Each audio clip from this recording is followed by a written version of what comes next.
It's time for Maths with Mr. Thomas.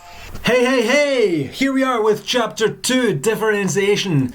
And we are starting this chapter off looking at differentiation from first principles. This is something that we touched on in higher, but we'll go into in a little more detail here. Differentiation from first principles really shows you where differentiation comes from. So, first of all, differentiation. So, Hannah, tell us, what do you remember about differentiation? What's the purpose? What's the point in differentiation? Brilliant, you got it. Differentiation is used to find the gradient of a curve at a certain point, or the gradient of a tangent to a curve at a certain point. You're right, well done. Let's look at that a little more closely then. Imagine if we've got some curve. Let's say we've got the graph of y equals f of x. Let's take a couple of points on that curve. Let's take point A. For point A, we're going to come along some x value. To work out the y value, we'd put the x value into the function y equals f of whatever number we have. If we're coming along 5, we'd put in 5. So we'd have y equals f of 5, and then we'd get some value just on this graph. For the B point, what we want to do is we want to add some value on to the x. So again, if we came along 5, let's say we want to add on 3. So h is going to be a distance of 3, which would then give us 8 here. So we could work out the f of 8. In other words, we could work out the f of whatever x is plus that h. So we've got this point B. What we can do then from there is we could work out the gradient of the tangent. And the gradient of the tangent at A would be drawn in like that. And how do we work out the gradient of the tangent? Well, one way we could estimate it, it's roughly going to be the same as the gradient between the straight line that joins A and B. Obviously, they wouldn't be parallel if I drew it in there, but it would be roughly the same. Okay, it's quite close. What you should notice though is that the closer point B gets to point A, the closer the gradient will be to the gradient of the tangent. So let's say point B was even further out. Let's say point B was up here. And imagine if we drew a straight line in there. Let me just get the pen. So if we drew a straight line in there, well obviously that's going to be a bit further away. If we chose a point a bit closer and we worked out the gradient between A and that point, well that's going to be closer to the gradient of the tangent. If we picked a point on the line even closer and then drew that in from A to that line, well that's even closer still. And again, if we pick a point even closer, so it's very, very close, maybe way down here, and if you drew a straight line in, well if you drew a straight line in there, that gradient of that line, which I've drawn super chunky, is going to be very, very similar to the gradient of the tangent. So what you can say is that h, as that distance tends towards 0, so as that distance gets smaller and smaller and smaller, then point B is going to get closer and closer and closer towards A. Meaning then that the gradient of AB, this line AB, will tend towards, so it'll get close to the gradient of the tangent at point A.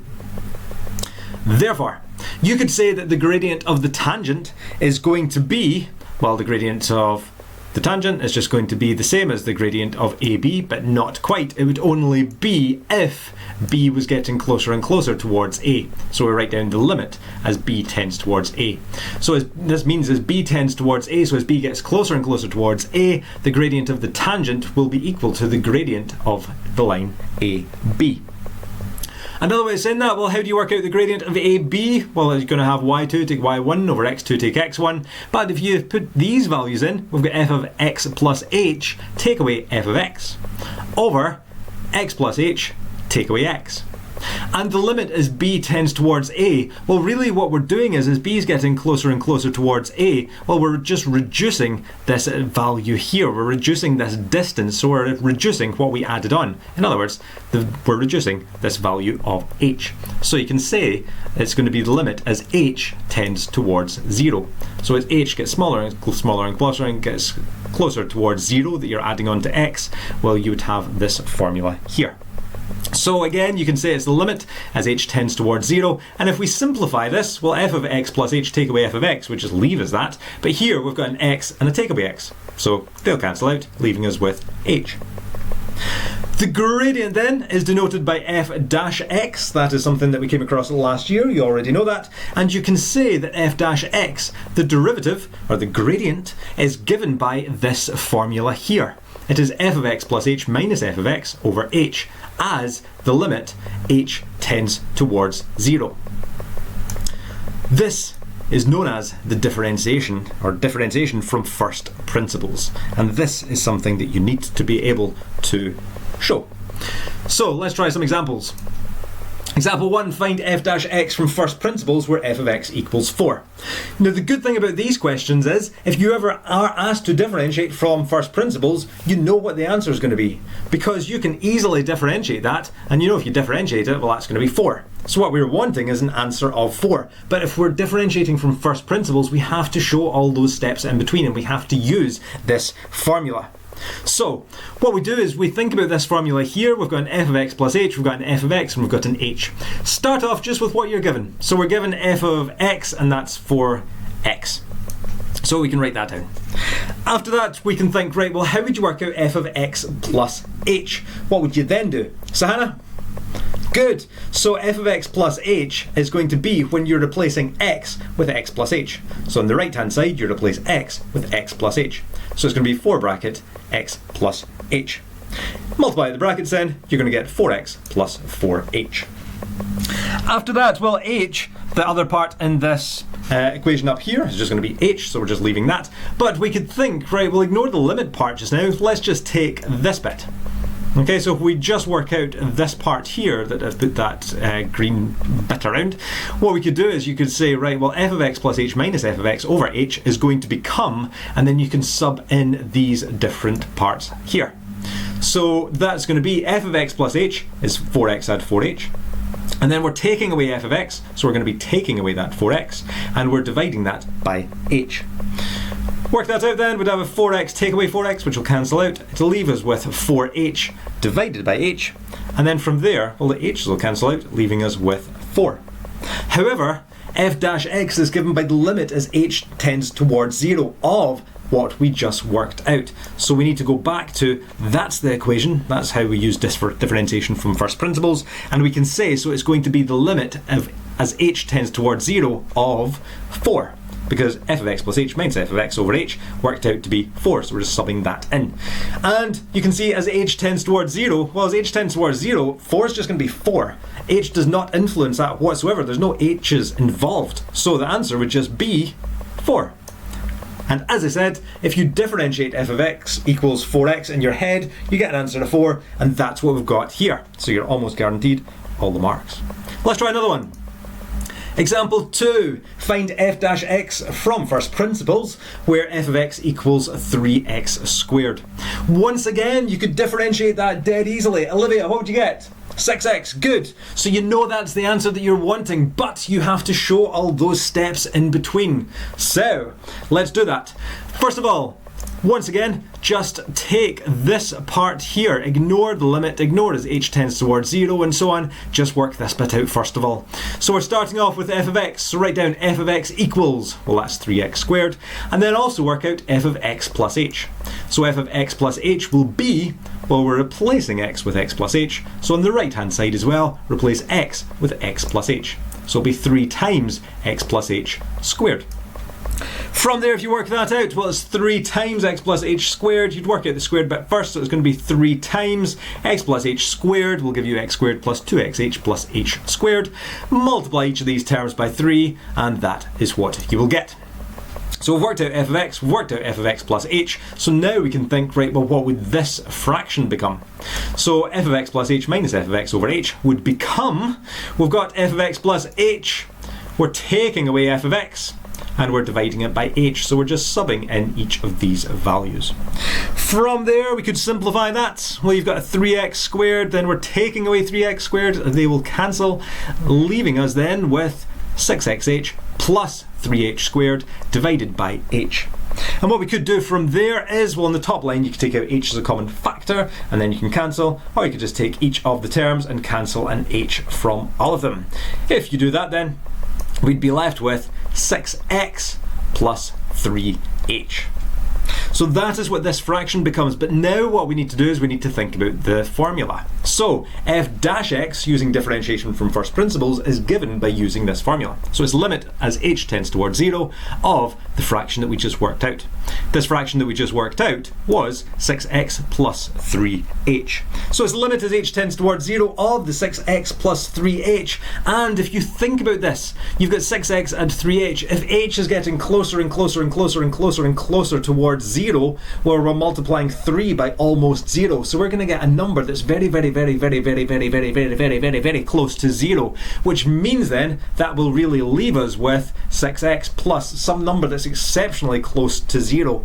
So basically, we're just being left with 6x. And that is going to be your answer. Again, whenever it's differentiation from first principles, just double check. Differentiate that in your head, you get 6x. We've got an answer of 6x. Brilliant. We know we're right then.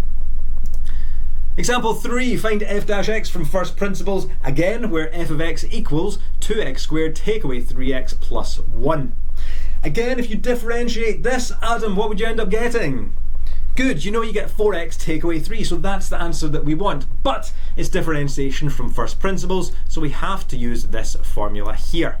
So doing that, again, just to think about this fraction, work out what that would be. So we need an f of x plus h, we need f of x, we need h. So f of x is given in the question. We are told that is 2x squared, take away 3x plus 1. Work out f of x plus h. So f of x plus h, really we're replacing x with x add h. So on the right hand side, wherever you see an x, replace it with x add h. So we'd have 2 times x add h squared, take away 3 times x add h plus 1.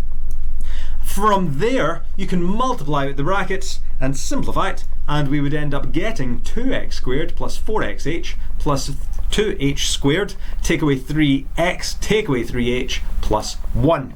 So multiply out the brackets here, multiply out the brackets here, and this is what we would end up getting. From there, we've worked out f of x plus h, where we're given f of x, so we can sub them into this formula to see what this bit would become. So from there, that is the fraction. If you start subbing in these values, well, you'd have f of x plus h, so we'd have this take away f of x divided by h. So we would end up with that lovely fraction there. Ooh, lovely. From there then, if you simplify any of the terms, well, you can see that you've got a 2x squared. You're taking away the 2x squared, so they are going to cancel out. You can see that you've got the take away 3x, and then if you take away negative 3x, they will also cancel out. And then you've got the plus 1, and then you'd be taking away 1, so they would cancel as well, leaving you with 4xh plus 2h squared, take away 3h, and we're still dividing by h. From there, well, what we can do is if we're dividing by h, you could divide every single one of these terms by h. If you do that, then that h will cancel, one of them will cancel, leaving you with an h here, and that will also cancel as well, leaving you with 4x plus 2h take away 3. Just remember, that's not your answer. We need to sub that into this formula. Using differentiation from first principles, it's this here. F dash x equals the limit of f of limit as h tends towards 0 of this fraction. So we're going to have that formula there, just retyped it, and we're going to have the limit as h tends towards 0. This fraction we just worked out was 4x add 2h take away 3. So it'll be the limit as h tends towards 0 of 4x add 2h take away 3.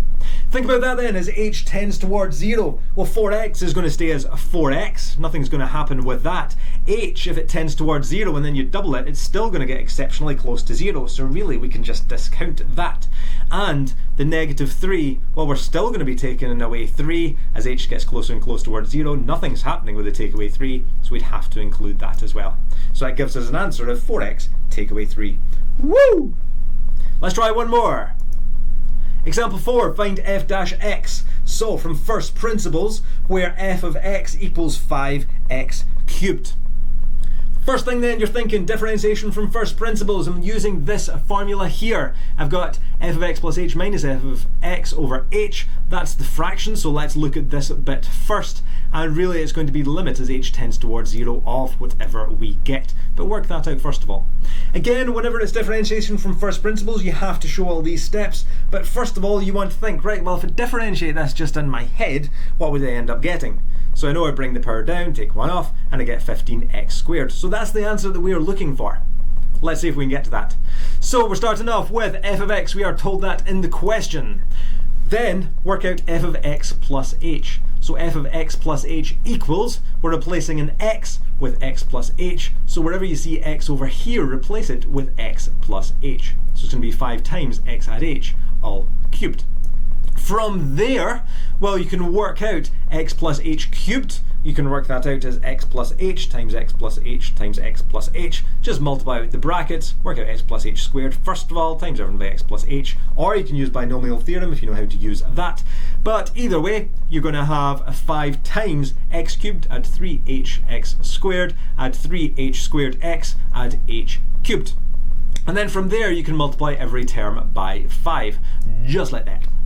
From there, well, if we're working out this fraction bit first, we're saying it's f of x plus h, so it's this answer here, take away f of x, so it'll be that, take away that 5x cubed, divided by h. So we'd end up with that.